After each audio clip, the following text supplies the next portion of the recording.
Halo semuanya, perkenalkan saya Gracie Pakpahan, NIM 0503 1282 02 5029 dari Prodi Teknologi Hasil Pertanian Universitas Sriwijaya.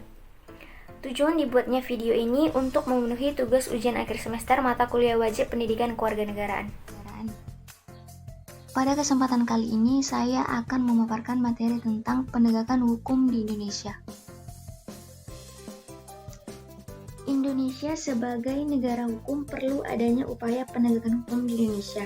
Hal ini sangat erat kaitannya dengan tujuan negara yang tercantum dalam pembukaan alinea keempat. Menurut pasal 1 ayat 3 Undang-Undang Dasar Negara Republik Indonesia tahun 1945 disebutkan bahwa negara Indonesia adalah negara hukum, yang artinya negara yang bukan didasarkan pada kekuasaan belaka, melainkan negara yang berdasarkan atas hukum. Artinya, semua persoalan kemasyarakatan, kewarganegaraan, pemerintahan atau kenegaraan harus didasarkan atas hukum. Secara umum, negara mempunyai beberapa fungsi yang dijalankan untuk menjamin kehidupan bernegara yang baik. Berikut merupakan penjelasan fungsi-fungsi negara sebagai penegak hukum. Yang pertama, melaksanakan ketertiban. Fungsi pelaksanaan ketertiban ini hadir untuk mengatur masyarakat agar tercipta kehidupan bernegara yang baik sesuai dengan tujuan dan cita-cita negara. Yang kedua, fungsi kemakmuran dan kesejahteraan. Dalam hal ini, negara berupaya agar masyarakat dapat hidup dan sejahtera, terutama di bidang ekonomi dan sosial masyarakat. Yang ketiga, fungsi pertahanan.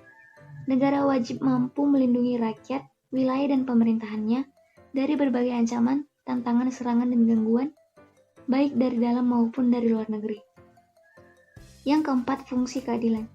Negara memiliki fungsi untuk menegakkan keadilan bagi seluruh warganya, meliputi seluruh aspek kehidupan lewat badan-badan peradilan di bidang politik, ekonomi, sosial budaya, pertahanan, keamanan, dan lain-lain.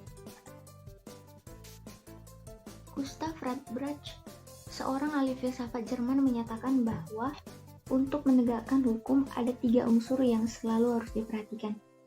Yang pertama adalah Gerechtigkeit atau unsur keadilan. Keadilan merupakan unsur yang harus diperhatikan dalam menegakkan hukum. Artinya, bahwa dalam pelaksanaan hukum, para aparat penegak hukum harus bersikap adil.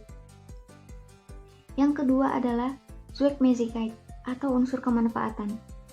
Aparat penegak hukum dalam menjalankan tugasnya harus mempertimbangkan agar proses penegakan hukum dan pengambilan keputusan memiliki manfaat bagi masyarakat.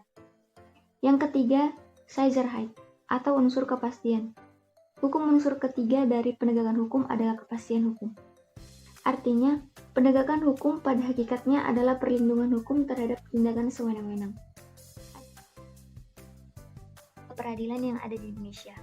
Yang pertama, peradilan agama. Menurut Undang-Undang Nomor 7 Tahun 1989, peradilan agama bertugas dan berwenang memeriksa perkara-perkara di tingkat pertama antara orang-orang yang beragama Islam di bidang perkawinan, kewarisan, wasiat dan hibah yang dilakukan berdasarkan hukum Islam, wakaf dan sedekah. Yang kedua, peradilan militer. Menurut Undang-Undang Nomor 31 Tahun 1997 tentang peradilan militer adalah memeriksa dan memutuskan perkara pidana terhadap kejahatan atau pelanggaran. Yang ketiga, peradilan tata usaha negara. Menurut Undang-Undang Nomor 9 Tahun 2004, dalam pasal 1 ayat 1 disebutkan bahwa tata usaha negara adalah administrasi negara yang melaksanakan fungsi untuk menyelenggarakan urusan pemerintahan, baik di pusat maupun di daerah. Yang keempat, ada peradilan umum. Peradilan umum adalah salah satu pelaksanaan kekuasaan kehakiman bagi rakyat pencari keadilan pada umumnya.